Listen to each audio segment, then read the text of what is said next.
What's going on, guys? Welcome back. My name is UnrealEntGaming, and welcome back to another episode of this week's Fan Mail of the Week. Welcome back to another awesome episode, the second week of July here today. Wow, the second episode of Dragon Ball Super airs this Sunday, as you guys already know, and it is going to be amazing. For those of you out there who haven't checked out Dragon Ball Super Episode 1, it is all over the web. As you guys already know, you can go find that episode wherever you guys can go on ahead and watch anime shows. Pretty much, it's very simple. There are a few websites out there that do host the actual episode, including YouTube. Some people have put it up on YouTube as well, and let me just say, for those of you out there who've seen my review on it, it was freaking awesome. And that's gonna lead into so many things, and I know so many of you guys have so many questions to ask, including myself. I mean, I myself have so many questions that are lingering in my head, but of course, as the weeks progress, more fan mails, more Dragon Ball Super, more awesome stuff. I mean, July 4th was pretty cool, hung out with my friends, so let me know in the comment section below on some of the things you guys have been doing this summer. If anybody has any interesting stories to share, please go on ahead and share them, and I have a bunch of stories myself, in which case I will make another episode separately about, but just for once more, everybody, for those of you out there who haven't already done so, please go on ahead and check out UnrealEnt Network. On that channel, you will find a whole bunch of awesome stuff that you will not get to find on here. So many different discussions, so many different debates and topics, gameplays and walkthroughs and whatnot. Also, in the works right now is UnrealEnt Universe, which does consist of me and a whole bunch of one of my friends. We have Action Saiyan Gamer, we have Comic Book Fan 1992, we have Derwin L. Rose, we have Danny Law, we have a whole bunch of people a part of that channel, so you guys can go on ahead and check it out at UnrealEnt Universe. On that channel, we are doing comic book reviews, movie reviews, we are going to be doing Omegle chats, we're going to be doing a whole bunch of awesome debates and discussions, what if battles, and a universal fan mail in the future, so I really hope you guys are going to stay tuned for that. Anyways, everybody, let's begin with our first question of the week, and it is from... What is up, Alex? Zeno saying here to bring you a Fan Mail of the Week. I've been trying for so long to get on Fan Mail of the Week, and I'm just hoping this makes Fan Mail of the Week. You are a huge inspiration. You're one of the people who checked it. One of the people who made me start my channel, and I really appreciate that. Like the What If Battles, I've started making my own predictions and news updates. You were one of the main reasons I did this, and I thank you so much, because I've recently just hit 200 subs. I never thought I'd even hit 10 to 50. But anyways, let's get into my questions. 3 questions I have for you, 3 or 4, I think. First question: what if Future Gohan went Super Saiyan 2?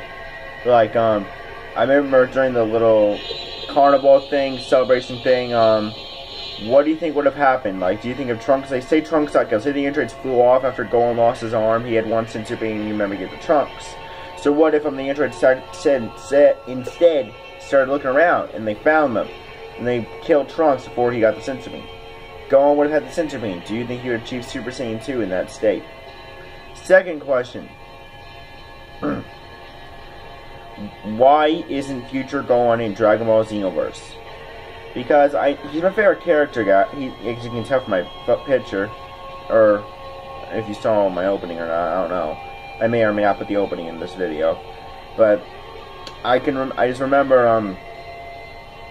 in the Sega where you're supposed to help Future Trunks out, he says basically he'll avenge Gohan. They kind of mention him, but he's not in the game. Why is he in the game? I want to hear your thoughts and if you think he should be in the game. Question number 3. What if Future third question was okay, itchy. I'm sorry about that. Third question anyways. Third question is, well, now on to my third question, and let me adjust this. And for my third question is what was it again? Oh yeah, I know I remember it on top of my tongue. It is what is your favorite battle in Dragon Ball Z? My favorite battle was Future Gohan's fight against the androids in the thunderstorm. Yes, my favorite character dies, but I feel like, okay, better question. What's the best battlefield between, what do you like more? Or if you have any other between the two I give you. Do you think Goku and Frieza's fight on a planet's about to explode? Or Future Gohan, excuse for that, Future Gohan's fight against the androids in the thunderstorm? Please answer my questions, Alex.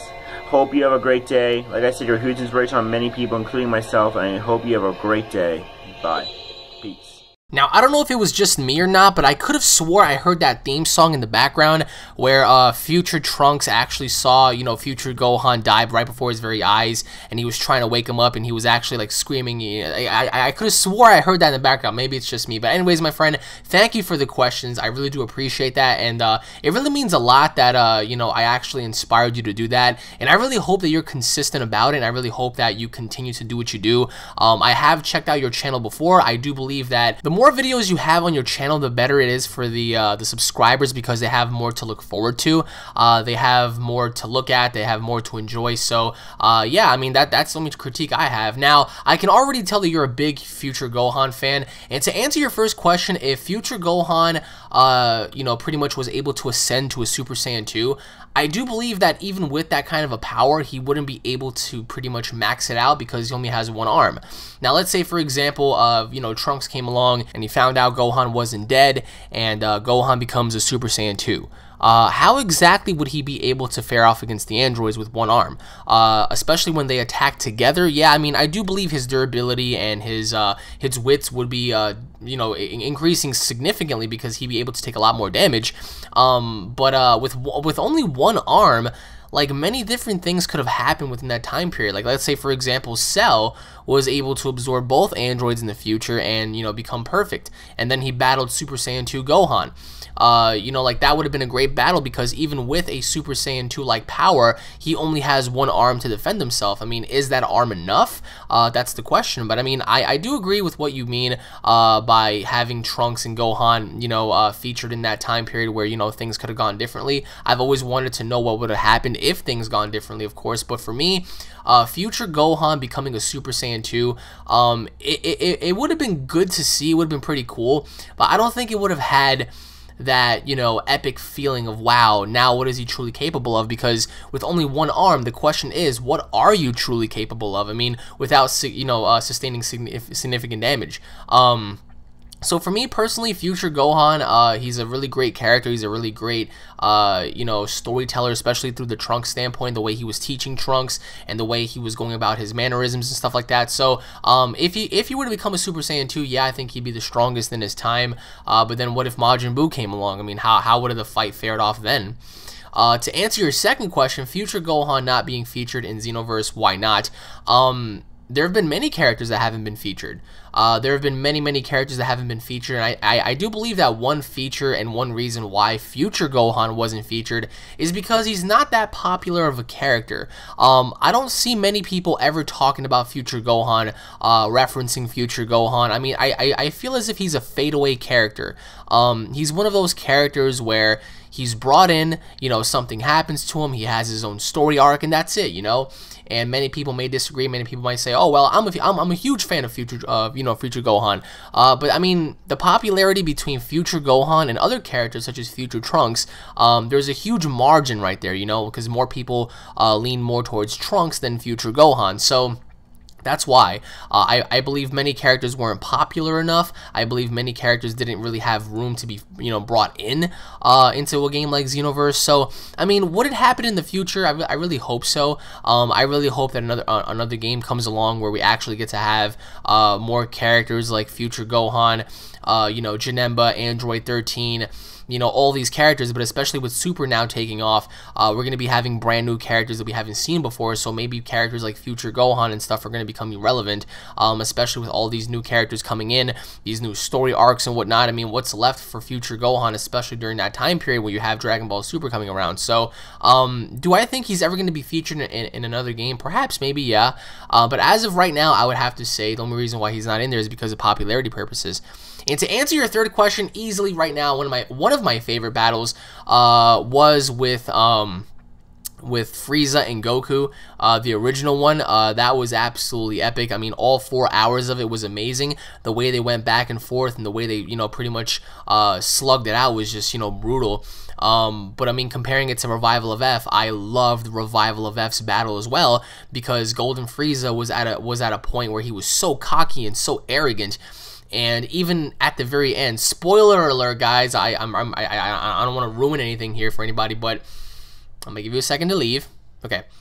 towards the ending of Revival of F, when we see Goku beat Frieza down, Frieza's pretty much on his hands and knees, and he's like, why does this have to happen to me? I'm the strongest in the universe. And Goku's like, man, just go home. I mean, we're not going to talk bad about you. Just go home.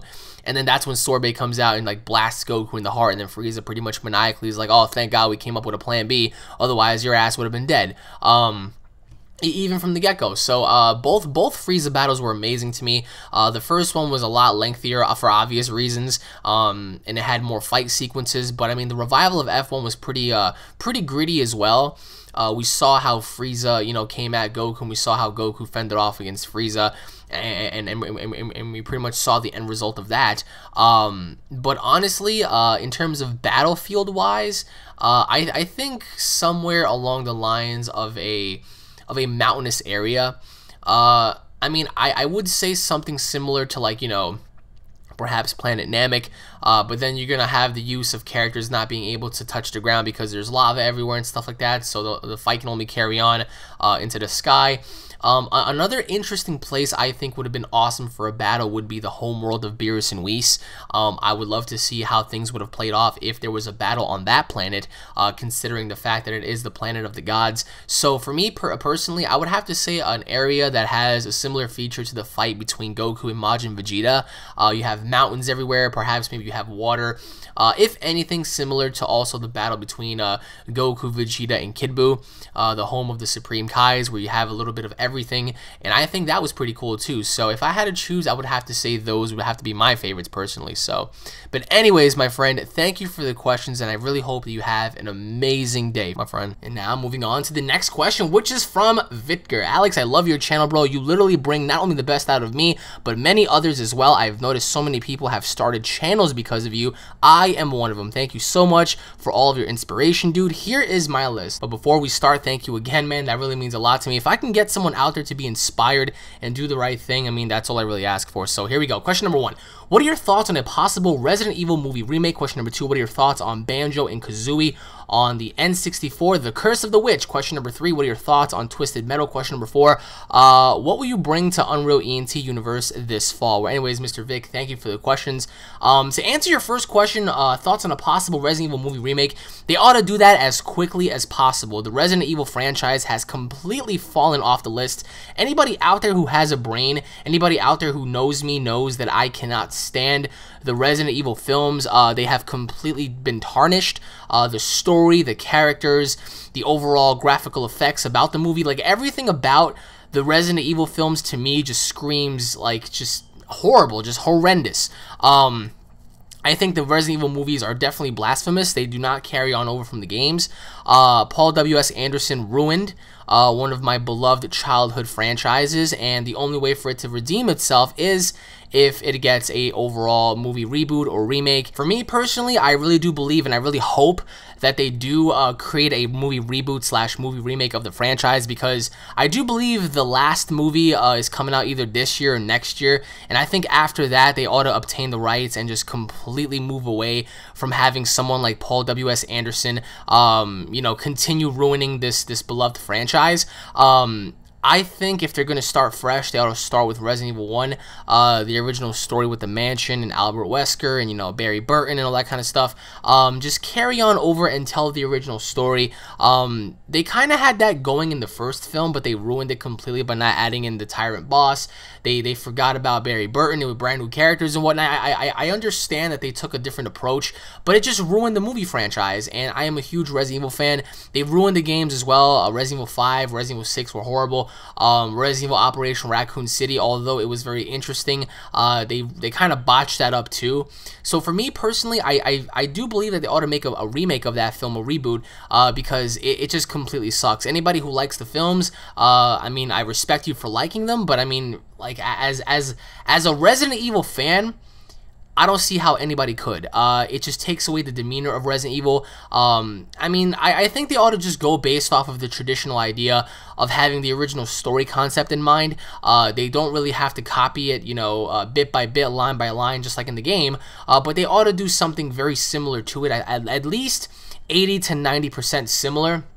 And of course, if they want to incorporate their own ideas, they can do that. But for me personally, I cannot stand the movies. I do have them and I watch them very, very, very rarely because I just when I'm extremely bored and I have nothing to do, I will literally go back and I'll just say, you know what, why not see how it fared off? Why not go back and just, you know, relive the garbage history of these films? And I'll go back and watch them. I mean, I've watched every single Resident Evil film once, except for the first 2 movies. I saw the first one like dozens of times, and the second one I probably saw like a good 5 to 6 times in my life. And that was out of curiosity. I was like studying the film back to back just to see how it was, because it was that horrible. So do I think it's possible for it to have a movie remake? Hell yeah. Any director out there who wants to take it in and do it the right way, because if you don't, this franchise will forever stand as being the worst franchise ever. So to answer your second question, Banjo and Kazooie, the Curse of the Witch. I mean, that game was so awesome. Anybody else out there who's never played Banjo or Kazooie, you ought to do that. See, for me, I was thinking about doing a Let's Play of it, but I really can't find it on the emulator site. And yes, I have tried. And Banjo and Kazooie, The Curse of the Witch was so fun when I was a kid. I'll actually never forget, that witch was very scary, especially when I was playing, because when I was playing it, I was just like, oh my god, like, this witch is so awesome. Even though, like, the simplicity of, you know, the game itself was the fact that nobody had a voice. You know, all you heard was, like, these evil laughs and stuff like that. It was very, very cool for me. So upon watching this, I always wondered to myself, like, how awesome would it be if some of these characters had voices and stuff like that. Like, it would have been amazing. So but for me personally, Banjo and Kazooie, The Curse of the Witch, will forever be a great classic game. I'm still waiting to see if they're ever going to remake the game, which I ought to think they ought to do, because if they were to remake the game, do you know how awesome it would be on today's consoles? Now, I'm not trying to say, you know, go on ahead and remake the entire thing from top to bottom, add a voice and whatnot, because I believe if they added voices, it'll definitely take away from the overall game experience, because not every character had a voice. You know, like, barely anybody had a voice. Nobody had a voice. It was all grunts and sounds. If I can go back and play the game, I definitely would. Only if I found a way to do so, I would definitely do it. But Banjo and Kazooie Curse of the Witch, I think, is one of the best games that has ever came out during that time era. And anybody out there who hates on it, I mean, I really don't understand why. Many people are going to vary when it comes to opinion about that. Some people might say, oh, the game was just too boring, the game was this, the game was that. But I think personally, for me, when I played it when I was a kid, I was just so excited to play it because it had something different to offer, you know what I'm saying? And for me personally, I was just like, all right, you know what? When the game came out, I was a little freaked out because I was such a little kid when I played it. But looking back on it now, they ought to do a remake, because if they do a remake in a reboot of the game and they relaunched it on current platforms, it would be amazing. So to answer your third question, Twisted Metal. Honestly, I haven't played Twisted Metal in well over 15 years, man. I swear to you, I haven't played it since I was a little kid. I haven't played the PS3 version yet, actually, so I was actually thinking about going back and playing it on there. But I don't know how good it is, so I mean, if anybody has an opinion out there, let me know whether or not it's a good call to play. But Twisted Metal, when I was a kid, blowing up all these other cars and doing all these things, it was amazing. It was like every kid's dream come true when it comes to cars and stuff like that. So, my opinion on Twisted Metal is the fact that it is such a great game, and anybody out there who second guesses that is a complete fool. For me personally, I would definitely go back and I would play it if I had the chance, and the time actually, but many people will vary on Twisted Metal. Some people might say, oh, it becomes very repetitive and it's very boring. Others might differ, so I mean, it all depends on where you stand. And to answer your final question, what will I and my friends be bringing to UnrealEnt Universe this fall? Well, for those of you out there who don't know and who haven't been paying attention to it, I pretty much created a group channel a long time ago that is going to consist of a lot of folks, for that matter. That includes myself and a couple of other friends, Action Saiyan Gamer, Comic Book Fan 1992, Derwin L. Rose, Danny Law.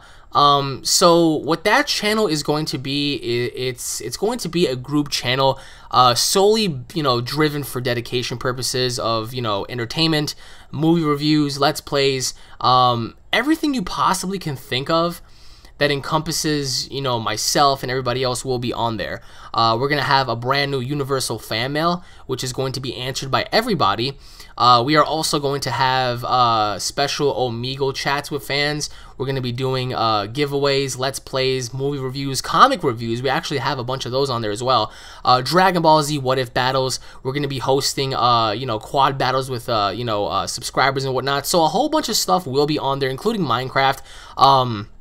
So for anybody out there who's wondering what that is, it's going to be something based off of what everybody brings to the table. That includes myself, that includes Action Saiyan Gamer, that includes Derwin L. Rose. We're talking about vlogs and reviews and paintballing and a whole bunch of other stuff. So that's pretty much what that channel is going to have. So for UnrealEnt Universe, it's going to be the personal personification of everybody who's been working together all in one.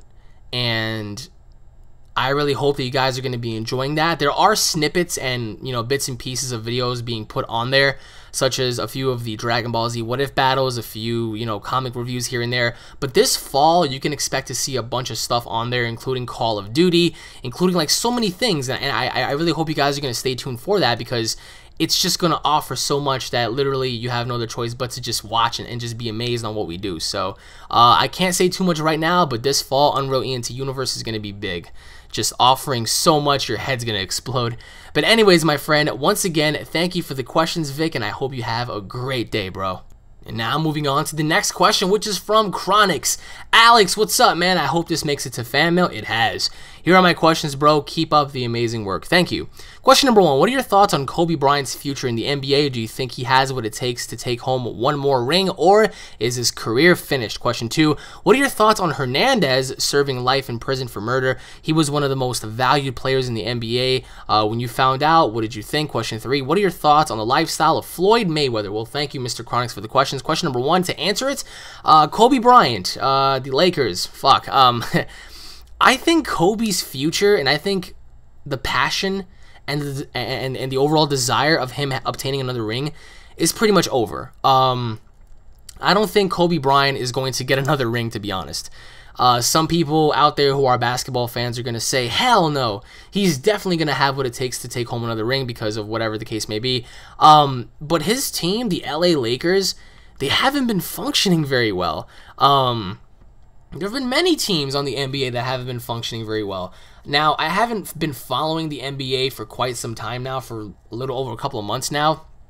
But I have been keeping up with what's been going on with Kobe, and I really doubt that Kobe is going to take home another ring. His age is catching up to him, even though some might say, well, he's really not that old. Either way, Kobe is driven on surpassing, Michael Jordan's career. And I don't think he's ever going to make it to that caliber, to be honest. Kobe's a great player, but we all know for Kobe to be a ball hog, all he ever does is hog the ball because he wants to be known for the guy who has the most assists, the most shots scored in a game, the most dunks, the most rebounds and stuff like that. And of course, the most valuable player on the team. He wants to have it all, and sometimes as one person you can't really take all that in. So I think his career is finished. I don't think he's going to be getting another ring. If he does, it'll be a miracle. But for those of you out there that are NBA fans, let me know in the comment section below on how you guys feel about Kobe Bryant possibly just, going the extra distance and obtaining another ring. Because I really don't see that happening, like, period. To answer your second question, Hernandez serving life in prison for murder. Well, isn't that the saddest part in life? When you're so rich and well known, you're just going to go on ahead and commit murder and take someone's life away, thinking that just because you're rich and famous, you're going to get away with it. It's a shame. When I found out, I didn't really think much of it because I really didn't care. But I just thought to myself, I was like, wow, you're an NFL player, right? There are millions of young, hungry athletes out there that are striving and literally sacrificing their lives to get into the NBA and have that position that you have right now. And what you're doing is you're going behind the cameras and you're taking someone's life away. Now, granted, the situation, we'll never really know what really happened because we were never there. But still, I mean, you have celebrity status. You're an NFL valued player. And for you to do that, that's what you get, bro. I mean, when you try to take someone's life and think you can get away with it because you're a celebrity, you're going to have to face the music, man. It pretty much sucks because he ruined his own life. He ruined his family's life. What in the world caused him to commit murders beyond me? I personally would never have it in me to commit murders or just kill anybody in the first place. Especially if I was rich and famous like Hernandez was. If I was rich and famous like Hernandez, I would not even bother to slap anyone because I know I can get into a lot of trouble for that because I'm a celebrity. So for Hernandez to do that, it's a shame. But you get what you deserve, man. There's lots of evidence to you know, back up the claims of him doing it. And when you think you're a big shot, I mean, that's what happens, man. You get life in prison for taking someone's life. And, you know, you can't really repay that family back because now they're missing their loved ones. So, you know, fuck him. If that's what he wants to do, that's what he wants to do. His life is forever gone, rotting away in the prison. And to answer your final questions, what are my thoughts on the lifestyle of Floyd Mayweather? All right, well, Floyd Mayweather, right? This man has enough money to feed so many homeless people, to help so many kids in their horrible environments, you know, have a better childhood. Like, for example, the kids in Compton, the kids in LA, the kids here in New York, the kids in Chicago. Chicago, you got people killing each other over food, let alone anything else. Who am I to sit here and critique Floyd Mayweather for his earnings? If Floyd wants to buy 100 cars, he can do that. I am nobody in life to judge him for that. And I hate when people are so judgmental, man. Like right now, if anybody's watching this, if you're poor, if you're rich, I'm not gonna fucking judge you. Who am I to judge you? Just like, who are you to judge me? You know, like, it is what it is. Floyd Mayweather, however, he did earn his money. A lot of people might put that into question. He did. He's been boxing and fighting and training his entire life. That's what the guy has been doing, whether or not, you know, his fights are rigged or he's a part of, you know, some secret organization, whatever the case may be. It is still proven that he gets in the ring and he fights. The amount of money he gets paid is just overwhelming. I don't think he should be getting paid $200 million per fight. He's not really knocking anybody out. If this guy was a knockout king, then yeah, I would definitely see him as a, you know, high valued athlete. But the lifestyle that he literally has like over 80 cars. He has mansions. He has multiple mansions. It's like if I was rich and famous, I would only have one mansion. I would have one house. I wouldn't have like 50 houses. That's just too much real estate property to be affording. He has a jet, which is understandable because if I had $200 million, I would get myself a jet too because I wouldn't want to fly around, honestly, like, you know, waiting online and stuff. But needless to say, I mean, this guy has too much. It's like when you have everything in the world, what more do you need? He has every single, you know, materialistic object. He has the houses. He has the women. And God knows how many women he has. I mean, if you go watch his HBO documentaries, this guy has like 1,000 women in his house, you know, cooking for him, cutting his hair, you know, sexing him up and stuff like that. It's insane. But, you know, Floyd Mayweather's he's a woman beater. Isn't that crazy? $200 million and you're a woman beater. That blows my mind, man. Hernandez is a killer and Floyd Mayweather's a woman beater. That's such a setback. And for me personally, I am nobody to judge Floyd. He does what he does for a significant purpose. He does take care of his kids. You can't take that away from him. And personally, for me, if I had to critique him on anything, it's his attitude in life. He goes about life, you know, so cocky and arrogant, and he wants to thank God for everything. I really don't buy that kind of stuff because I think that's all fake. I think that his image is totally fake. He puts on this phony image of being a very humble boxer when in reality he doesn't do anything in the ring. Not saying that he should, because boxing is a scientific format of fighting. But either way, I mean, this guy gets paid an overwhelming amount of money to do nothing. And he wants to gloat and brag about it and say, money talks, money this, money that. Yeah, when you have so much money, you douchebag, you could be helping the lives of other people, because that kind of gratitude and you know, humbleness, you'll never be able to get out of money. Money comes, money goes. What if one day you get really sick, everybody leaves your side, you know, all your money is lost, then what? What can you possibly do? Where could you go, right? But I mean, then again, it's Floyd Mayweather. He owns his own promotion. He picks his fights. He does what he wants. So, you know, who is anybody to go out there and tell him what to do?